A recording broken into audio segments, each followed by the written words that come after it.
While most of the world goes about daily life unaware, the United States Navy is fighting a war no one talks about.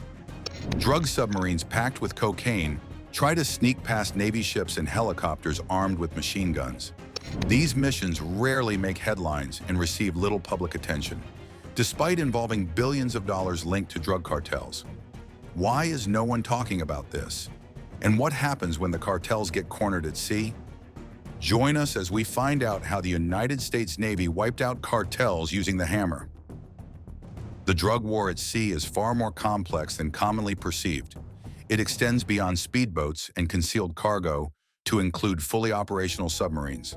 These vessels often travel beneath the surface, making them difficult to detect by standard radar systems. Each journey can transport enough cocaine to generate hundreds of millions of dollars in profit for drug trafficking organizations. These drug submarines didn't appear overnight. Back in the 1980s, Colombian cartels started with simple underwater tubes they would tow behind boats. Pretty smart, but not good enough to fool the military for long. So they got creative. By the 1990s, drug trafficking operations had advanced to using self-powered submarines. These vessels were not military-grade, but rather handcrafted in concealed workshops located deep within the Colombian jungle.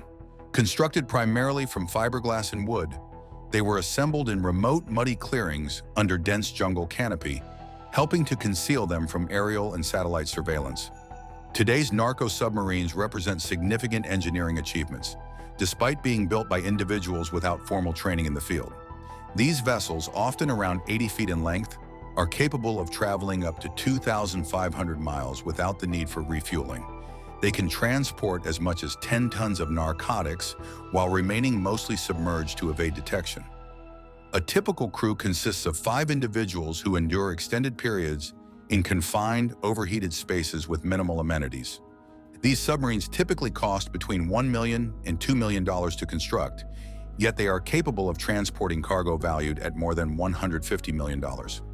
Despite the risk of interception, the potential profit makes them a highly attractive option for drug trafficking operations. The most recent models of these vessels are increasingly difficult to detect. They are often painted in blue-gray tones to blend with the surrounding ocean and are built with streamlined shapes that minimize wake during movement. In some cases, they are equipped with lead lining to reduce heat emissions, making them less visible to military aircraft using thermal imaging. A key challenge for law enforcement in intercepting these vessels is their scuttle feature, specialized valves that can flood the submarine within minutes if authorities approach. This allows the vessel and its cargo to sink rapidly to the ocean floor, often in waters thousands of feet deep, where recovery is nearly impossible. In the year 2024, Operation Orion demonstrated the extent of these submarines' technological advancement when one was intercepted en route to Australia. The vessel had traveled more than 10,000 miles across the Pacific Ocean. This was not only an indication of a new trafficking corridor, but also clear evidence that drug cartels had developed the capability for extended, long-distance submarine operations. The ongoing efforts between drug cartels and military forces continue to evolve in a complex cycle of adaptation. For every design advancement made by the cartels, military agencies respond with updated detection technologies. Current methods include thermal imaging, drone surveillance, and artificial intelligence-based pattern recognition, all aimed at identifying the faint wake or minimal heat signatures produced by these vessels.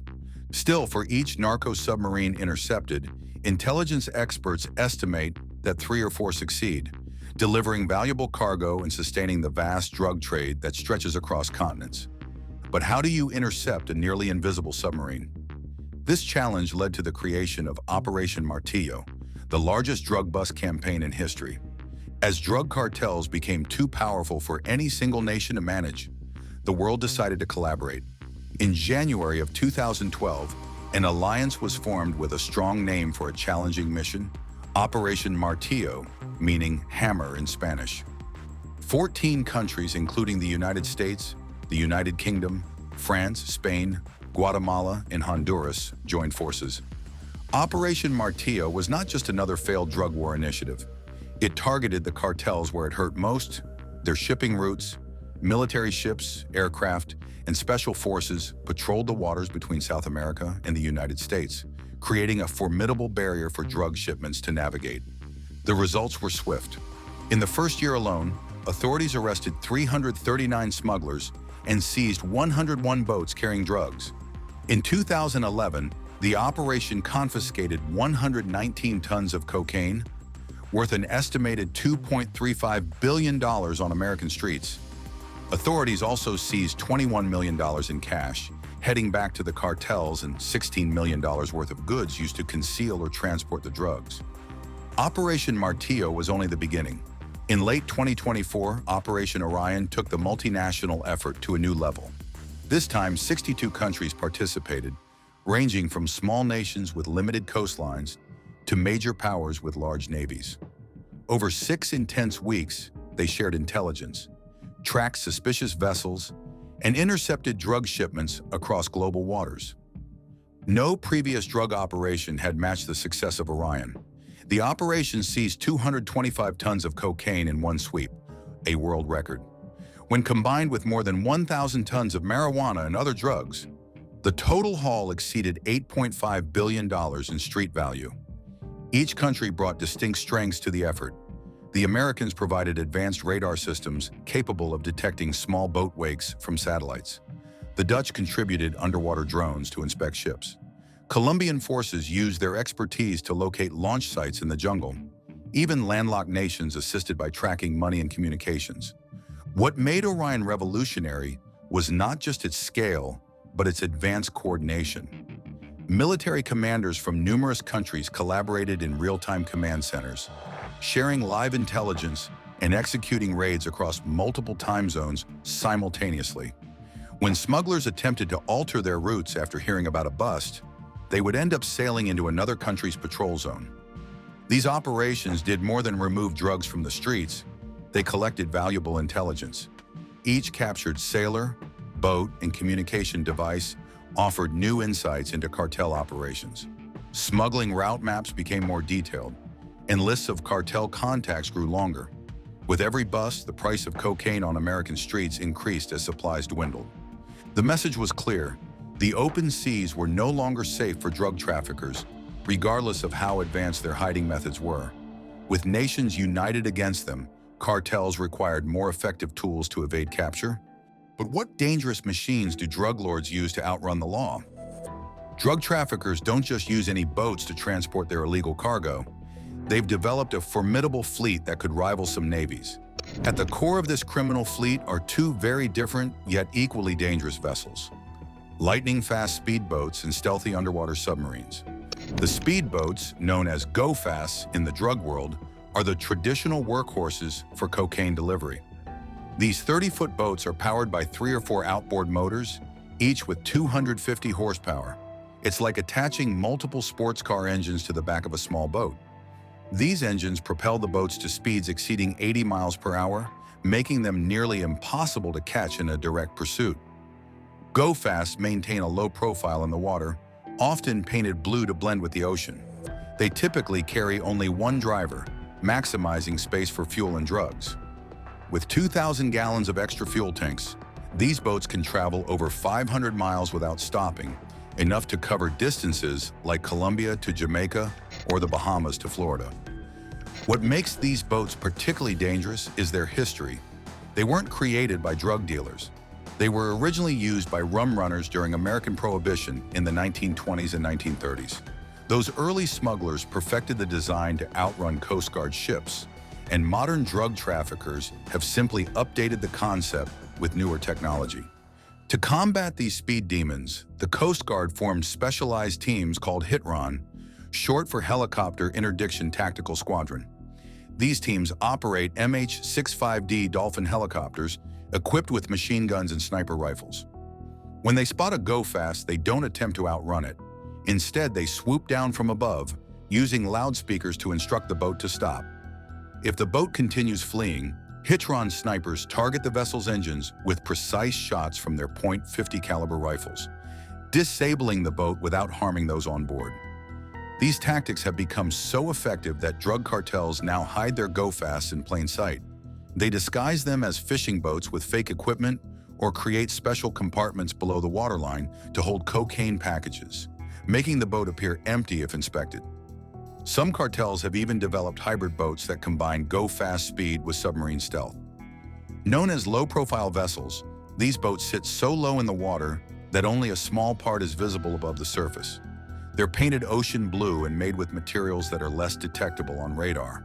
While these hybrids aren't as fast as pure go-fasts, moving at around 30 miles per hour, they are much harder to detect from patrol planes. With submarines lurking below and speedboats racing above, drug runners have developed a two-pronged approach that keeps law enforcement constantly uncertain about where the next shipment might originate. But cartels didn't anticipate America's secret weapon at sea. How did one ship alone cost drug lords $500 million? In early 2025, one ship instilled fear in drug lords across South America. The United States Coast Guard cutter James became a floating nightmare for cartels during a relentless 112-day mission that drug kingpins still discuss in hushed tones. The cutter James is no ordinary vessel. At 418 feet long, this legend-class cutter is like a floating city with one purpose: hunting down drug smugglers. It carries a crew of 150 highly trained men and women who work in shifts around the clock. The ship can remain at sea for months without returning to port, making it the perfect predator for tracking drug routes. What made the 2025 mission extraordinary was its remarkable success. In just under 4 months, this single ship seized over 48,000 pounds of narcotics, enough to supply a mid-sized American city for a year.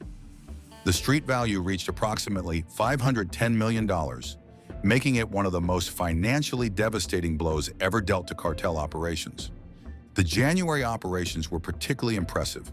On January 5th, the ship's crew launched a drone that spotted a suspicious vessel off Ecuador's coast.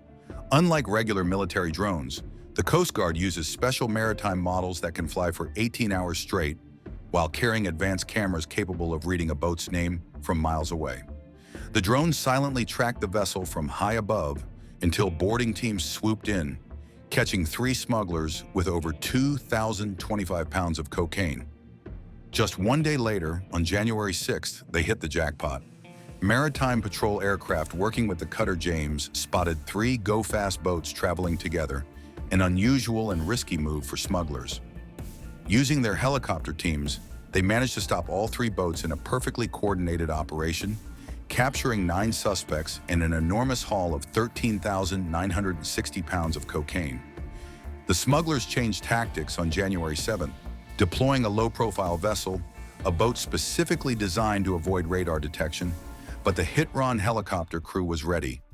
Using precision shooting skills, they disabled the boat's engines without harming the crew. Another 8,240 pounds of cocaine never made it to American streets. When smugglers tried to escape capture by dumping their cargo on January 18th, the cutter James didn't give up. Its high-speed pursuit boats chased down the smugglers, while other team members retrieved the floating drug packages from the sea. The recovered cargo, nearly 6,000 pounds of cocaine, would have brought cartels millions in profits. The Navy joined forces as well.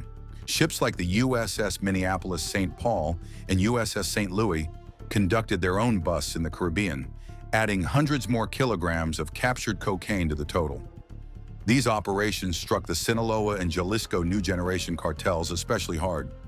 Intelligence gathered during the missions revealed key smuggling routes, identified cartel members, and exposed new trafficking methods, all of which are now being used to plan the next wave of interdictions to further disrupt these criminal empires.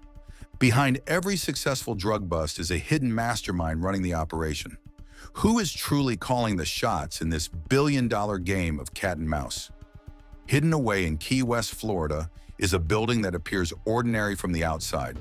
Inside, however, an elite team leads what may be the most successful drug-fighting operation in the world. Welcome to JIATF South, the Joint Interagency Task Force South, where America's drug war is orchestrated by some of the smartest military and law enforcement experts. JIATF South is where information from dozens of countries and agencies converges to catch drug smugglers in the act. Consider it the ultimate control center for drug interdiction, a place where satellite images, radar data, ship locations, and confidential intelligence are combined to track down the criminals. What makes JIATF truly unique is how it brings together individuals who typically don't work side by side. FBI agents sit next to Navy officers. Defense Electronics Agency specialists collaborate with Coast Guard commanders. CIA analysts exchange information with customs officers. With representatives from foreign countries included, the team gets a complete view, not just fragments of it. The command center itself resembles something from a movie, a vast room with large screens displaying maps of the Caribbean and Pacific, with dots representing every boat, plane, and submarine in the area. Specially trained analysts monitor these screens around the clock, searching for suspicious movements or unusual patterns that could indicate drug shipments. When JITF spots something suspicious, they don't need approval to act.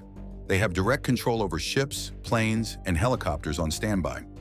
This fast response is critical, as drug boats can vanish in minutes if they realize they've been spotted.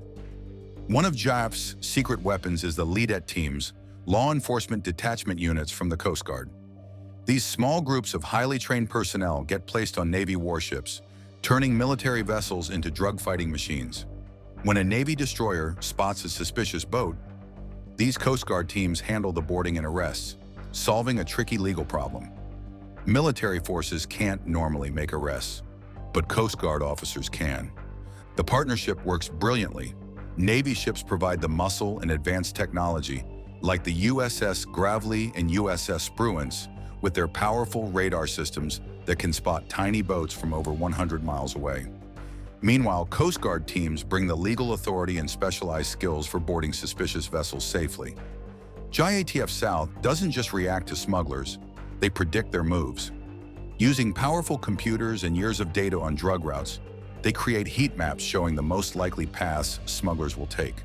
This lets them position ships and planes in perfect ambush positions days before drug boats even leave South American shores. This command center has become so effective that drug cartels now offer huge bounties for information about how it operates. But JIATF keeps adapting its methods, staying one step ahead in the high-stakes chess match against some of the world's most dangerous criminal organizations. The command center might be the brain, but what about the streets? How did drug trafficking networks evolve after the Miami days? Back in the 1980s, Miami was like the front door for cocaine coming into the United States. It was everywhere. Nightclubs, highways, even high-end neighborhoods. Smugglers ran wild. Cash was pouring in so fast, banks struggled to count it. The drug trade wasn't just big, it was loud, flashy, and dangerous. But while the neon lights of that era have faded, the drug business didn't die. It got smarter. Today, the people moving cocaine don't rely on one big cartel calling all the shots. Instead, small, separate groups team up like pieces in a puzzle. Some grow and process the drugs in South America. Others handle shipping across oceans or hide drugs in everyday cargo. There are even groups in Europe and Oceania who specialize in sales and local distribution. One of the biggest changes is technology. Smugglers now use encrypted phones, GPS trackers, and even drones to monitor shipments. Some boats are so well equipped, they're hard to spot by radar. Others are disguised as fishing vessels or loaded into containers mixed with legal goods. And the sea is still the highway of choice. A huge share of cocaine headed for the United States still moves by water, especially through routes hugging the Central American coast. These routes are long, secretive, and packed with danger. Traffickers might switch boats mid-journey or dump cargo at sea if they sense trouble. Some even use homemade submarines, known as narco subs, to move tons of drugs at once. These subs aren't just a rumor. They've been found packed with drugs and crewed by people trained to stay hidden. They often float just below the surface, making them tough to detect. It's a high-stakes game of hide and seek. In response, United States forces like the Coast Guard and Navy have stepped up their tactics. Aircraft patrol the skies, ships use radar and sonar, teams track suspected routes in real time. It's a constant chase and one that needs constant updates. Drug traffickers are quick to adapt. If one route gets blocked, they test another. If a method fails, they try something new. It's not only about speed anymore, it's about staying ahead. While Miami's past looks like a wild movie, today's networks are quiet, complex, and global. But the goal hasn't changed. move product, make money, and avoid getting caught. The fight is ongoing, and both sides are always watching the next move. Thanks for watching. While you are still here, click on the link on your screen to check out another of our videos. See you there.